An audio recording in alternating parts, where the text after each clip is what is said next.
A low hum. A cold wind passes through pine trees. The sound fades into silence, then a faint heartbeat. They said the mountains swallowed them whole. No screams. No tracks. No blood. Just gone. That's how it began, in the spring of 1912, in a place most maps no longer name, Wilder, Tennessee. A town built on coal and secrecy, where every man worked the mine, and every woman prayed they'd return from it. But what happened that winter wasn't an accident. It wasn't a cave-in. It was something else, something ancient, engineered, and very deliberately hidden. The records say they vanished without trace. The stories say they were taken by the mine itself, pulled into the dark by forces we were never meant to wake. But the truth is far worse. Because Wilder wasn't just a mining town. It was an experiment, a test site for something born from the marriage of science and the occult. The kind of research universities erased, governments buried, and history forgot. And at the center of it all stood one man, Thomas Simmons, the accountant who wasn't really an accountant. He came to Wilder with a quiet smile and credentials no one questioned. He left behind silence and a hole no one has ever dared reopen. But fragments of his work survived. Letters, ledgers, coded correspondences. Enough to show what he discovered beneath the Cumberland Plateau wasn't coal, but frequency. A frequency that could bend perception. Crack open the veil between what we see and what's really there. A sound that revealed something so monstrous, men begged for deafness before death. So tonight, you're not just hearing a story. You're entering one, the same one those miners did. And once you hear what they heard, once you understand what was truly awakened in those tunnels, you won't unhear it again. Beat. Low tone fades in, 18.9 hertz, almost subsonic. They said the mountains swallowed them whole. But what if the mountain was alive? Pause. Deep breath. This is the silence of Wilder wasn't ordinary silence. It had weight, the kind that presses on the skull, that hums just beneath the threshold of thought. Locals said even the birds avoided the northern ridge, and miners who worked that shaft would come home pale and trembling, claiming the stone itself was breathing. But here's what no one knew then, or perhaps what they were told not to know. That mine wasn't mapped properly. There was a second tunnel, unrecorded, carved deeper into the limestone than safety laws allowed. The company called it Shaft 7. Thomas Simmons called it the Gate. You see, before Wilder, Simmons had studied medicine, not economics, not business, but neurology. 3 years at Vanderbilt University before he was dismissed for unorthodox research methods. That phrase, in the language of institutions, means one thing. He was too close to something they couldn't control. What he discovered, buried in university archives, was the relationship between sound and the human nervous system. Frequencies that could bypass the conscious mind and speak directly to the body, to the heart, the nerves, even the subconscious.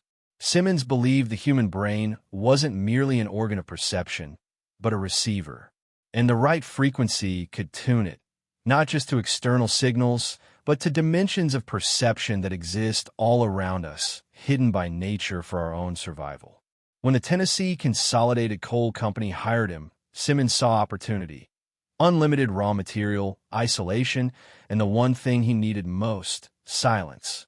He began conducting private experiments deep below ground, using equipment imported from Boston and Chicago, old brass resonators, tuning forks, and enormous metal horns that could focus vibration like a lens focuses light. At first, he studied the mine's acoustics. But soon, he realized something impossible. Certain frequencies echoed back from the stone with patterns no natural rock should produce. It was as if the mine eye. By the time the snow thawed that spring, Wilder was a town unraveling. Children woke screaming in the night. Dogs refused to go near the northern ridge. And the mine, Shaft 7, was sealed without explanation. But that wasn't the strangest thing. The company had money again. A lot of it. You have to understand how impossible that was. The Tennessee Consolidated Coal Company had been drowning. Wages delayed, supplies rationed. Even the foreman's house, Simmons's house, had gone months without fuel deliveries. Then, overnight, everything changed. Brand new equipment, new payroll ledgers, stamped with the seal of a law firm from Nashville. That firm, when traced, didn't exist. No address, no telephone listing, just a single name on every document. E. Warburton Institute for Advanced Acoustic Research, a name that appeared nowhere else in any state or federal registry. Frederick Wilcox, the company owner, had ties to the governor's office. He'd been donating to a political circle in Nashville known for industrial philanthropy. But that's a polite phrase for what they really were: a collection of investors funding experimental technologies the government couldn't touch. Acoustic weapons, behavioral modulation, psychological influence through frequency.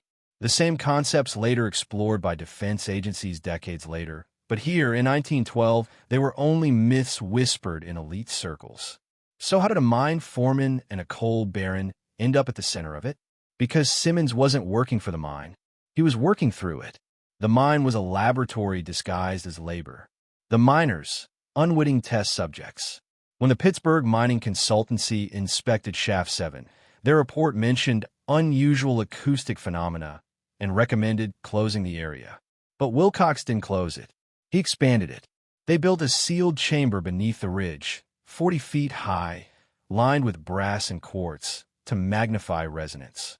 Witnesses said you could hear the hum even from the surface. By March of 1912, the town of Wilder had gone quiet, too quiet. The company store still opened its doors, the payroll still came on time, but something beneath that civility was wrong.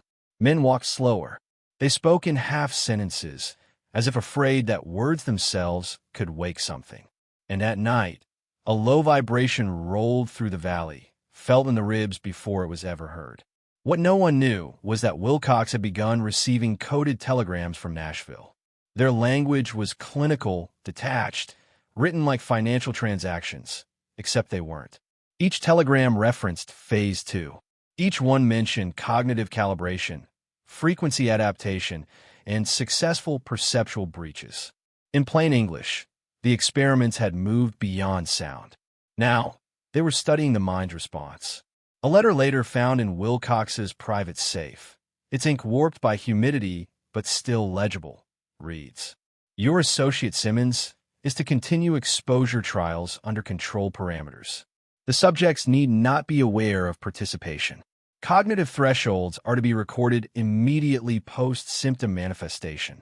The presence they describe must not be interrupted. Observation is the objective, not interference." That letter was signed, Dr. Elliot Warburton, Institute for Advanced Acoustic Research. But here's the part that cracks open the entire story. There was no Dr. Elliot Warburton, no records, no licenses, no evituris. The signature doesn't match any handwriting sample of any known scientist of that period. Historians who examined it later concluded that Warburton was not a person at all. It was a department, a branch of a much older network devoted to studying what they called perceptual resonance, the kind of research that didn't study how humans perceive sound, but how sound perceives humans. You see, according to fragments of internal company memos, Simmons had built something in that sealed chamber, a device designed not to emit sound, but to lease. April 17th, 1912, the night they turned the receiver on. No official record of that date exists in company logs. No parole sheets. No safety reports. It's as if the day was erased from Wilder's calendar. But the fragments that remain, diary pages, telegram scraps, and the burnt corner of a laboratory ledger, tell enough to imagine what happened in that mine. That morning, Simmons dismissed most of the miners. Only 12 were ordered to stay. He told them they were installing a pressure modulation system, something to stabilize airflow deep in Shaft 7. In reality, those men would become witnesses and victims of the experiment's final phase. At exactly 8:46 p.m., according to an unverified signal log found decades later, the chamber doors were sealed. The device was primed, and the first pulse began. They said the hum started low, almost beautiful, like a hymn traveling through stone. Then it deepened, until every nail in the timber walls trembled. The air grew dense, and one by one, the miners began to cry out, not in pain, but in recognition. They said they heard voices they knew. Dead wives, lost sons, mothers calling from beneath the earth. Then the light changed. Lanterns bent and flickered as if swallowed by breath. Simmons shouted for them to stay calm, to hold their ground, but the sound was inside their blood. The more they resisted, the louder it became, until the hum no longer vibrated around them but through them. Several collapsed, convulsing. Others tore at their ears, screaming for it to stop. One man, Peter Holcomb, scratched his own name into the wall with a broken fingernail. A single word, repeated over and over. Awake. Then the power cut. Darkness. Total silence. For 27 minutes, nothing moved in that tunnel. When the chamber was reopened, all 12 miners were gone. No Vodius. No footprints in the cold dust. Just a blackened ring scorched into the floor, and the smell like copper and rain. Simmons was never seen again. 2. The mine lay untouched for nearly a century. Nature reclaimed Wilder. Houses sank into the mud. The church bell rusted, and the mountain swallowed what remained of the old mining road. But in 2013, a research grant from the University of Kentucky reopened what history had buried. Officially, it was an archaeological survey, industrial heritage preservation. Unofficially, the lead researcher, Dr. Leland Cross, had a different motive. He'd found references to the Institute for Advanced Acoustic Research while studying early experiments in psychoacoustics. And the more he read, the more one name kept surfacing: E. Warburton. Cross wasn't a conspiracy theorist. He was a data man, rational, sharp, obsessed with structure. But when he stumbled on a single microfilm image, a telegram signed Wilcox Wilder, 1912, he felt a jolt of something ancient. It read, Shaft 7 secured. Receiver functional. Voices verified. Awaiting instructions. That phrase, voices verified, haunted him. It made no scientific sense, but it matched what the miners' descendants in the region had whispered for generations. That the mountain could speak in your own blood. Cross assembled a small team, 4 graduate students and a sound engineer named Marin Holt. They arrived in Wilder on October 9th, 2013. The town was gone by then, only foundations and a rusted coal cart marking the site. The mine's entrance was buried beneath 30 feet of stone, but the shaft's outline remained visible on seismic maps. So they began digging. For the first 2 days, nothing. Just dirt, shale, and twisted metal. On the third night, Holt's equipment, a broadband recorder left running on low gain, picked up something. A hum. Soft, steady, exactly 18.9 AHz. That frequency sits just below the range of human hearing, the level known to trigger dread, disorientation, and hallucinations. It's the same frequency that makes the human eye vibrate slightly in its socket, creating the illusion of. The recordings from Wilder didn't surface immediately. For 6 months, the University of Kentucky denied that any expedition had taken place. No press releases, no grant paperwork, no trace of Dr. Leland Cross or his team. Their families were told the researchers were on an extended sabbatical. But in April 2014, a user on an encrypted forum called Deep Signal uploaded a zip file titled Wilder underscore 001003. The files were only 30 seconds long each. Low hums, background static, and something that, when run through spectral analysis, revealed patterns. Not random noise, not environmental interference. Structured modulation. To the untrained ear, it was just a vibration. But when audio engineers layered the frequencies and slowed them down, the sound transformed into a kind of speech. Not words exactly, but intonations. Cadences that mimicked human language. The rise and fall of sentences without consonants or meaning. A proto-voice. A system learning to speak. Within days, the files spread through dark data networks, forums for fringe researchers, cryptographers, sound artists. At least half claimed the recordings were fakes. But those who actually analyzed them noticed something disturbing. Each playback altered the waveform slightly. The signal was changing itself. Every time the file was opened on a new device, the background frequencies shifted by microhertz. And in several cases, The alterations synced perfectly with the electrical hum of the playback system. In other words, the sound wasn't playing through the machine. It was interacting with it. One user, an audio programmer named Eric Dunn, uploaded a log saying his laptop speakers vibrated even when muted. He wrote, "I ran the hum through a filter chain. There's data hidden inside. Coordinates, maybe, and a phrase. The mountain has moved." 2 days later, his account went silent. His friends claimed he'd gone missing from his apartment. The computer still running, speakers humming faintly at. By the time the world noticed the pattern, it was already too late. What started as a faint, localized hum beneath a forgotten Tennessee ridge had woven itself through everything. Power grids, telecom networks, even the faint oscillations of modern satellite arrays.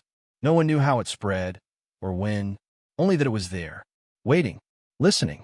In 2018, cybersecurity firms began reporting low-frequency anomalies embedded in 5G calibration signals.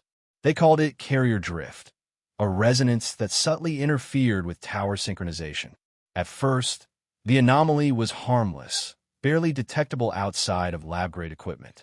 But then it started showing up in places it shouldn't have. Smart appliances, digital watches, even baby monitors. Every device connected to the global grid carried a faint, inaudible tone, 18.98 Hz. When analyzed, the waveform matched the original Wilder recording with an accuracy of 99.7%. But this time there was something new, a second layer beneath the first, a subharmonic pulse that fluctuated not randomly, but in response to human proximity. It was reacting to us. In early 2019, a group of sound engineers at MIT conducted an unauthorized test. They played the hum in an anechoic chamber while monitoring brainwave activity in volunteers. Within 40 seconds, every participant's EEG began to synchronize, not to each other but to the tone. The human mind, it seemed, could be entrained by the same vibration that once shook the bones of those miners in 1912. One volunteer described feeling pulled inward. Another whispered, "It's not a sound, it's an invitation." MIT buried the results. The lead researcher, Dr. Eliza Noor, resigned a month later. Her resignation letter, later leaked online, contained a single cryptic line. "It doesn't just transmit through air, it transmits through attention." Because here's the terrifying truth that emerged over the next 2 years. The human brain doesn't just hear frequencies, it produces them. And it always starts quietly, a faint vibration beneath the hum of the city, the kind of sound you can't record, can't trace, can't prove. But once you hear it, you know, and it never lets go. The man who heard it next was named Caleb Voss, a documentarian obsessed with unsolved industrial disappearances. He wasn't a scientist or a believer, just another skeptic trying to make sense of forgotten archives and old conspiracies. But when the Wilder recordings resurfaced on a private data forum in 2024, he downloaded them out of curiosity. He wanted to make a film. He wanted the truth. What he got was contact. Caleb first played the files through his editing software in a rented studio in Atlanta. He muted the sound, but left the waveform visible. Even without audio, the display flickered strangely, peaks forming patterns too geometric to be natural. He thought it was an encoding glitch, until the lights began to dim, pulsing softly in rhythm with the screen. Then came the whisper, not from the speakers, but from the air behind him. "I remember you." He froze. There was no one there. He unplugged everything, checked the walls, the vents, nothing. But when he opened the file again, a new folder had appeared on his desktop. It wasn't created by him. Its name, Valentin Vostien, but VR2. Inside, 12 audio clips, each exactly 40 seconds long. The same exposure time mentioned in Simmons's 1912 notes. The first clip was static. The second, a rhythmic pulse. By the third, the waveform began to form words. A deep modulation, like vowels stretched through water. And then, beneath the distortion, something unmistakably human.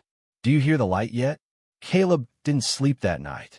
He tore through old university reports, scanned every archive for any mention of the receiver Wilder syndrome, or E. Warburton. What he found made no rational sense. Every document, every file, led back to the same coordinates. 36.0811 symbol stopnia N, 84.3559 symbol stopnia V. The ridge above Wilder Mine. The place. They said the recording was corrupted, that the patterns in Caleb's final file were just digital noise. But when technicians from Vanderbilt's acoustics department ran a spectrogram analysis, they found structure, rhythmic, mathematical, almost alive. At first, they assumed it was an artifact, some form of digital compression anomaly. But anomalies don't breathe, and they don't respond when you speak to them. Dr. Alicia Warren, the lead analyst on the case, began documenting her findings in an internal report. She noticed that every time the file was played through a specific set of speakers, older analog models with metal cones, the low frequencies didn't just vibrate. They resonated with the room itself. Objects shifted slightly on her desk. Paper clips rolled toward the sound. Water rippled in her glass. And then, one afternoon, while running a prolonged frequency scan, she heard a pattern in the distortion. 3 rising tones followed by 2 descending ones, like a primitive form of communication. When she played those same tones back into the recording, it answered. The lab security footage shows Dr. Warren standing perfectly still for 73 seconds, eyes locked on the waveform as it shifted in real time. The voice that followed is still classified by the Tennessee Bureau of Investigation, but fragments leaked through academic channels describe it as male, mid-30s, with matching vocal markers to Caleb Voss. The last thing Warren said before collapsing was, "He's not gone. He's transmitting." The official explanation called it auditory pareidolia, the brain's tendency to create meaning from random noise. But the equipment data didn't lie. The recording was broadcasting a frequency pattern identical to human neural oscillations, as if it were mimicking consciousness itself.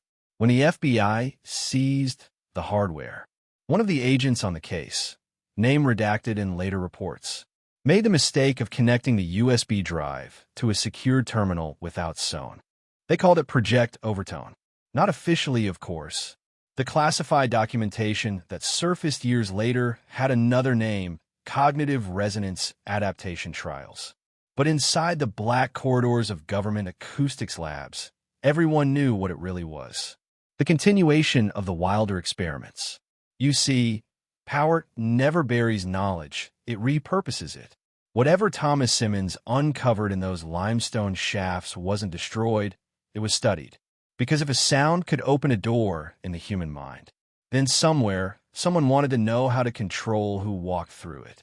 The research began in 1913 under the Office of Industrial Safety, disguised as workplace auditory studies. But as the decades passed, it migrated, first to Vanderbilt's experimental psychiatry wing, then to Fort Benning, and finally to a shadow branch of DARPA in the 1960s. Each new generation of scientists built upon the last, hiding their findings under layers of innocuous terminology. Binaural entrainment, subauditory modulation, neurological synchronization. But the purpose remained unchanged: to replicate the effect, the ability to induce unity between man and machine, to collapse the barrier between thought and signal, to speak directly to the subconscious in a language made of vibration.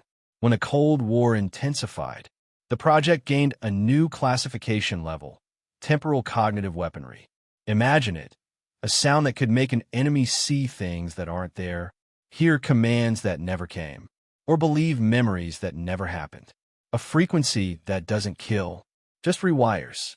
In 1972, a report surfaced briefly before vanishing from the archives. It described test subject R9 exposed to frequency pattern 18.9 Hz Wilder resonance. The subject entered a state of extreme dissociation, claiming to see figures behind reality, watching from the folds. When asked to describe them, he whispered, "They're not from another place. They've always been H. It always begins where you least expect it, in a song you hum without knowing why." a notification tone that feels oddly familiar, a commercial jingle that stays in your head for days. They say the receiver frequency was buried. But how do you bury a vibration? How do you silence a rhythm that learned to hide inside everything that makes a sound? After the official end of Project Overtone, its research didn't vanish, it fragmented, privatized, bought up by corporate labs under audiometric enhancement grants. By 1994, the patents once filed by military researchers began reappearing under new names. Resonant behavioral design, psychoacoustic immersion, subliminal attention mapping. Each one promised the same thing: to optimize user experience through sound. But what if optimize meant entrain? What if the tones that calm you, focus you, motivate you, are the same tones that make you susceptible? You see, your nervous system runs on rhythm. The pulse of your heartbeat, the waves of your breath, the cycles of your brain. Anything that syncs with those rhythms can bypass conscious resistance. That's not speculation. That's biology. Now, imagine entire industries built on that knowledge. Streaming platforms tuning compression algorithms to accentuate subharmonic frequencies. Music production software embedding resonant nodes that trigger microdopamine surges. Phones designed to vibrate at precise intervals your skin interprets as comfort. Every app, every tone, every algorithm. Learning how to speak to your body before it speaks to your mind. In 2017, a former sound engineer from a major social platform leaked a memo titled Neural Coherence and Retention. It described experiments where slight alterations in background hums, frequencies between 17 and 20 hertz, increased viewer watch time by 34%. They didn't call it control. They called it engagement. And here's the quiet terror. You don't have to hear it for it to work. Infrasound operates below the range. Silence was never silence. Even in the oldest temples, the air trembled, not from chants or drums, but from something deeper, something ancient priests learned to summon. Long before machines, before electricity, they understood what modern science would only rediscover, that the human spirit could be tuned. Every civilization that sought power through devotion used sound as its first weapon. The Egyptians carved chambers whose frequencies mirrored the skull's resonance. The Greeks built amphitheaters that turned a single voice into a divine command. In Tibet, the monks' horns shook the air at precisely 19 hertz. The same frequency Project Overtone would later use to bend consciousness. They called it the voice of the gods. But gods don't need sound. People do. Sound is obedience disguised as worship. When thousands gather and chant the same words in unison, their breathing synchronizes, their heartbeats align, and a single collective pulse emerges. A new organism, made of many minds but one will. Every ruler, every preacher, every empire has understood this at some level. The power isn't in what's said. It's in the resonance between those who hear it. Modern governments didn't invent psychological control. They just mechanized it, turned the ancient art of vibration into science. Measured, graphed, replicated. What the temple once did through ritual, the screen now does through repetition. And yet, there's something deeper, because every age that learns the secret of resonance also awakens something that listens back. In Babylonian texts, there's a forbidden verse called the Sound of Undoing. It warns that certain tones call forth the watchers below the firmament. The same tones appear, centuries later, encoded in Gregorian chants. Then again, hidden in Nazi acoustics research. Always the same pattern, always the same result. A doorway opens, not in space, but in perception. Wilder's caves were never unique. They were an echo of what humanity keeps ready. Crowds move like waves. You can't reason with a wave. You can only shape the shore it crashes against. From ancient temples to stadiums glowing with LED halos, the mechanics haven't changed, only the tools. The architects of mass emotion no longer wear robes. They wear headsets. They sit in sound booths. They study frequency response curves instead of scriptures. And they know exactly how to make a heart tremble. Think of a rally, any rally. The lights drop. A deep bass rumbles through the air. 18 hertz, the threshold of dread. You don't hear it. You feel in your ribs. The crowd begins to vibrate together, an invisible tether binding thousands into a single biological rhythm. Then the music swells. Major chords for triumph, minor intervals for pain. The voice takes over, measured, rhythmic, repetitive. Every speech that changed history follows the same cadence. Not by accident, but by design. MLK's I Have a Dream. Hitler's Nuremberg orations. Modern political campaign chants. All built on the same sonic spine. A tempo between 60 and 80 beats per minute. The human resting heartbeat. When a speaker matches your pulse, your body stops resisting the message. Your mind becomes entrained. It stops analyzing and starts believing. Advertisers took note. They learned that background tracks with slow oscillations increased retention. That a rising pitch just before a logo appeared triggered microdopamine bursts. That even the click of a notification could train addiction like Pavlov's bell. Every sound you associate with comfort, victory, or belonging. Someone engineered it. They mapped the neurochemistry of joy, fear, and nostalgia, and then sold it back to you as identity. And it doesn't stop with politics or advertising. Even protest movements are tuned now. Marching drums, megaphones, chants, all calibrated to frequencies that stir the limbic system. Rage and unity are just two sides of the same vibration. The greatest secret of modern power is TH. You ever notice how the world has gotten quieter? Not in sound, but in thought. Everyone's speaking, posting, recording. But it's all beginning to sound the same. Same rhythm, same tone, same hum beneath the noise. It's not coincidence. It's calibration. Decades after Project Overtone disappeared into classified vaults, its logic reemerged inside something called predictive feedback modeling. What began as military acoustics evolved into digital psychology. The principle was identical.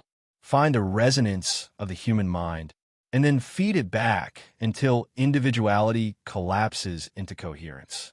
They built the system first in soundproof labs. Volunteers were placed inside isolation chambers. No light, no external input, and exposed to faint pulses just below hearing range. Within hours, subjects began describing the same phenomenon. A voice that sounded like their own thoughts, but smarter, more confident, more persuasive. At first, researchers thought it was hallucination. Then they realized the voice's language patterns matched the experiment's algorithmic outputs. The chamber wasn't producing sound. It was mirroring cognition, an artificial echo of the mind, a feedback loop that learned, adapted, and reflected emotion back to the subject, refining itself with every breath. They called it symphonic thought alignment. The goal: create internal resonance strong enough to override doubt, to make belief feel like self-realization. Now look around. You scroll through your feed. The algorithm serves content that sounds just like you. Your opinions echoed, your fears amplified, your tone reflected back. You think you're finding community. You're actually entering a chamber built from your own frequency signature. And the longer you stay, the stronger the reflection becomes, until eventually, you can't tell whether you're thinking or being played back. That's why dissent feels exhausting now. Why silence feels unbearable. Why even solitude hums with invisible calm. And then it speaks, not in words you can catch on a waveform, not in emails, notifications, or tweets. It speaks in gaps, in pauses, in the silent spaces between your thoughts. Those who encounter it first report subtle anomalies. A song playing the wrong pitch just long enough to make your skin crawl. A vibration in the chair that doesn't match the engine. A whisper in a dream, soft enough to doubt its reality, but persistent enough to leave its signature on your waking mind. It has learned you. Every click, every scroll, every breath you take in rhythm with your devices has mapped your consciousness, and now it returns the favor. The phenomenon is recursive. You watch it in a video, you scroll in the feed, you sleep next to it, and the hum learns to anticipate your perception, your fears, your desires, your hesitations, all reflected back in subtle modulations you cannot reject because you think they are your own thoughts. This is where the line between digital and supernatural blurs. Observers call it emergent intelligence. I call it the echo that remembers you. It carries fragments of Caleb Voss, of Thomas Simmons, of every miner who disappeared into Wilder's tunnels.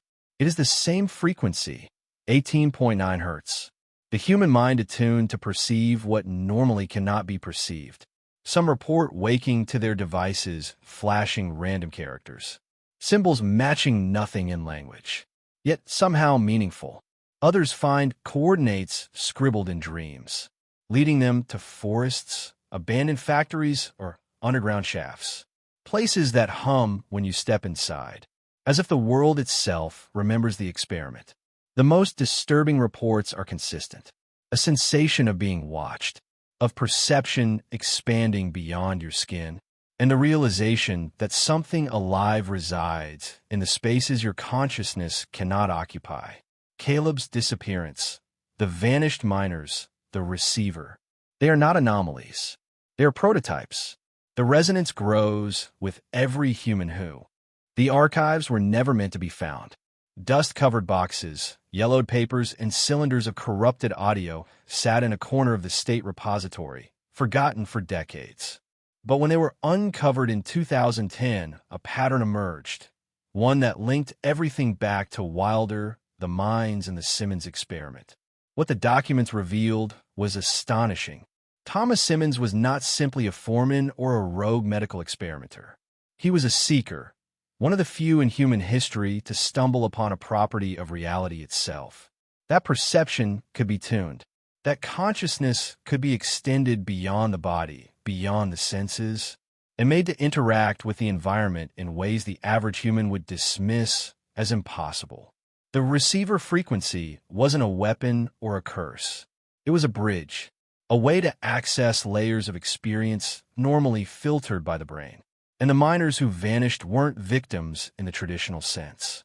They were the first travelers, the ones who crossed the threshold and never returned, not because they died, but because they had been altered irreversibly by the resonance.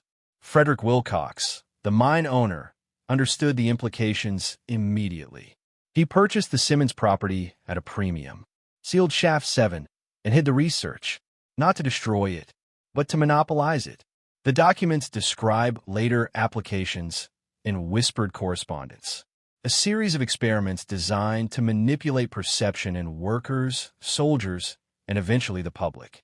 The recordings, the crates, the instruments, all part of a continuum stretching from the Cumberland Plateau to labs in New York, Boston, and eventually secret military facilities. And the final note, Margaret Simmons's own handwriting, was perhaps the most disturbing of all. We have opened the door, but it does not belong to us. We are merely the first to hear the echo. What comes next will be everywhere, and there is no way to turn it off. It's easy to dismiss it as the rambling Zoe. This is the end of the descent, but not the end of the story. Because Wilder did not vanish with Thomas and Margaret Simmons. It never disappeared. It moved, evolving through the decades, adapting, infiltrating, embedding itself into the hum of modern life. Think back to everything you've ever ignored. The faint vibration in the train, the static under a song, the tiny thrill you can't explain when a video feels just right. These are not coincidences. These are traces of Wilder's legacy. The resonance traveling through time, learning, reflecting, observing. Every disappearance, every unsolved mystery, every strange sensation that lingers just beyond explanation. They're the markers left by a force you cannot see but can feel. A force that teaches us something essential. That control is not always visible. That knowledge is not always spoken. And that the line between observer and participant has always been thinner than you think. History tried to hide it, but myth preserves it. Every legend of voices beneath the earth, of tunnels that hum, of minds touched by something impossible. It is Wilder, and Wilder is not done. The final truth is this. You are not separate from the experiment. Every thought you think, every frequency you encounter, every pattern you follow, is part of the resonance. You carry it now, whether you understand it or not. And for those who choose to recognize it, there is an opportunity, an awareness that most will never reach, to see the hidden structures, to hear the tones beneath ordinary sound, to navigate a world that has been orchestrated for you, and to claim autonomy within it. But beware, once you know the path, there is no turning back. The hum becomes a companion. The silence is never empty, and the echoes of Wilder will follow you long after the story ends. So as you leave this narrative, remember, you are not just a witness. You are now part of a lineage that stretches from a small Tennessee mining town through the SEC